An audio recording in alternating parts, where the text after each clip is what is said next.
La historiografía griega. Introducción. Origen: los logógrafos. La historiografía tiene sus orígenes en Grecia, en Jonia, a finales del siglo VI a.C.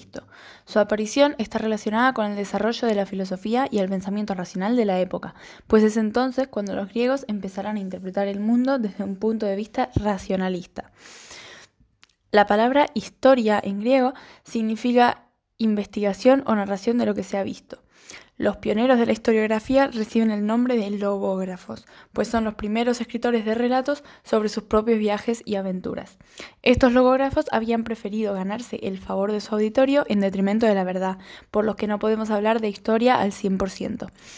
Los logógrafos mezclaban hechos propiamente históricos con observaciones y curiosidades geográficas, etnográficas e incluso alusiones mitológicas. Además, acumulaban noticias de cualquier fuente sin analizar la información. Definición y características. La historiografía investiga el pasado de manera racional. Los historiadores griegos concebían sus escritos como obras literarias y se consideraban a sí mismos tanto investigadores, documentándose sobre los hechos, sus causas y circunstancias, entre otras cosas, como autores literarios, expresándose de una manera elegante y atractiva. Como todo género literario, la historiografía corresponde a unas reglas literarias. Así pues, presenta una serie de características. Proemio o prólogo, en el que el autor expone la temática de su obra, la explicación de su elección y su metodología. Excursos y discursos, donde el autor retrata a sus personajes. Y a partir de Tucídides, la historiografía tiene un carácter científico, siguiendo unos principios, que son la verificación personal de los hechos desde varias fuentes, la investigación mediante fuentes orales o escritas y la deducción personal.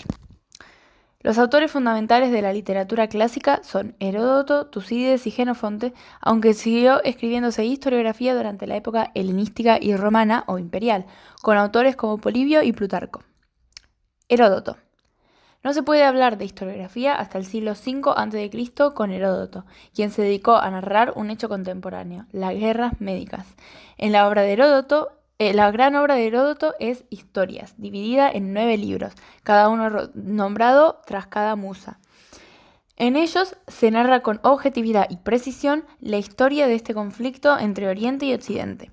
Como pretendía que su obra fuera entretenida, añadió una buena dosis de dramatismo a la narración, amenizándola con abundantes detalles geográficos y etnográficos sobre los pueblos y las culturas, tanto de los griegos como de los bárbaros, siendo el resultado una mezcla de historia, etnología y anécdotas. Su metodología histórica se basaba en la observación personal y la obtención de datos a partir de fuentes escritas y orales, que sin embargo Heródoto no somete a crítica. Además, su obra no da explicaciones políticas o comentarios sobre los acontecimientos y otorga un excesivo protagonismo a los dioses. La obra de Heródoto es importante porque supuso un impulso decisivo al género historiográfico, pues constituye la primera descripción del mundo antiguo a gran escala. Fue una importantísima fuente para los historiadores por su veracidad. Es por eso que Cicerón lo nombra Pater Historiae. El pensamiento político de Heródoto es importante. Está convencido de que todos los beneficios que representan la libertad. Hace hincapié en que la libertad de los griegos a la hora de luchar en las guerras médicas fue lo que les dio la libertad.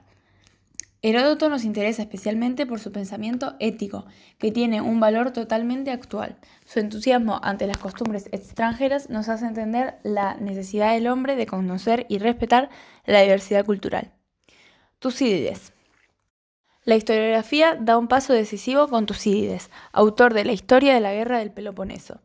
Se diferencia de Heródoto por el contenido, por su método y su finalidad.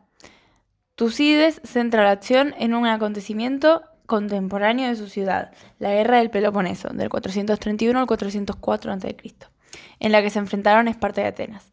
Tucídides deja de lado los mitos y prescinde de todas las informaciones que no son seguras, a diferencia de Heródoto. Por último, Tucídides quiere llegar a la verdad de los hechos. Ya no se propone entretener, sino transmitir un mensaje universal y explicar el presente y el futuro mediante el pasado.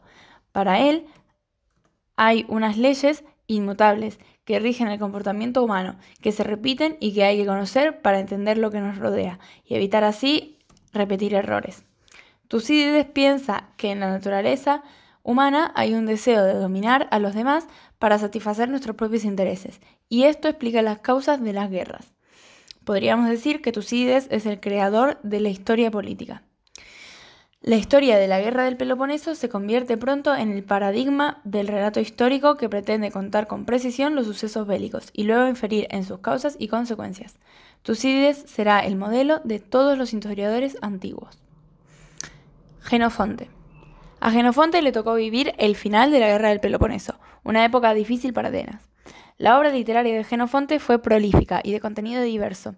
Tiene dos obras de carácter histórico-político, la Anábasis y las Helénicas. La Anábasis narra la expedición en ayuda del príncipe persa Ciro contra su hermano y el posterior regreso de los mercenarios griegos. Esta historia está basada en la experiencia militar de Jenofonte.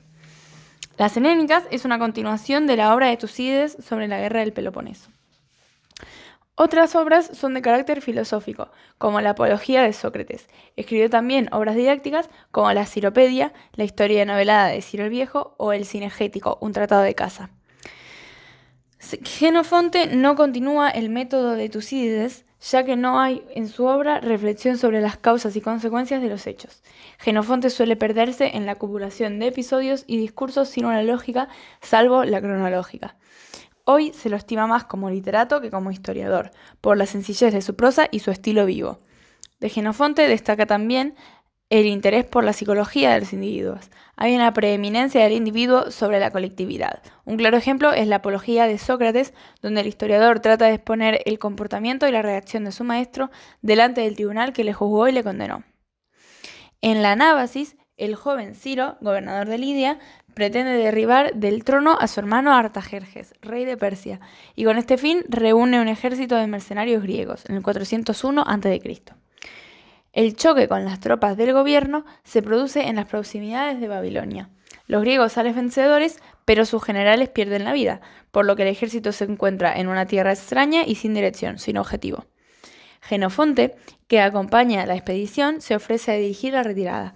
Después de indecibles fatigas y privaciones, divisan por fin desde lo alto de una colina el Mar Negro, y se produce el famoso grito de Zálata, Zálata, el mar, el mar.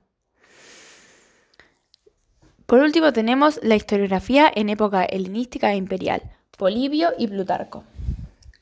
Polibio vive a lo largo de buena parte del siglo II a.C. y es testigo del comienzo de la hegemonía político-militar de Roma sobre Grecia. Su vida transcurrirá en un intento de armonizar los intereses de una y otra, puesto que desempeñará una intensa actividad política y diplomática. Escribió varias obras de tipo monográfico, pero su gran obra son sus historias, donde pone de manifiesto una talla historiográfica comparable a la de los grandes historiadores del siglo V a.C., más concretamente a Tucídides. Polibio se plantea hacer una historia universal, puesto que hace ver cómo, a partir de un momento, los hechos se entrelazan de manera estrecha en todo el mundo habitado. Pero es también universal en un sentido conceptual, puesto que Polibio comprendió claramente el futuro e imparable éxito de Roma. Plutarco nació en una familia acomodada y se educó en Atenas. Fundó en su ciudad natal una academia, a imitación del ateniense. En su inmensa obra abordó una amplia y variadísima serie de obras históricas, filosóficas, políticas y más, que se encuadran en una colección denominada Obras Morales o Moralia. En ellas, Plutarco muestra su saber enciclopédico y ecléctico. No obstante, su obra cumbre es Vidas Paralelas, en las que se compara las vidas de griegos y romanos ilustres. Aunque este tipo de comparación era un ejercicio frecuente en la antigüedad, la elección de un personaje griego y otro romano permite a Plutarco equiparar la grandeza de Grecia con la de Roma, teniendo que salvar en ocasiones las diferencias culturales e históricas entre ambos pueblos.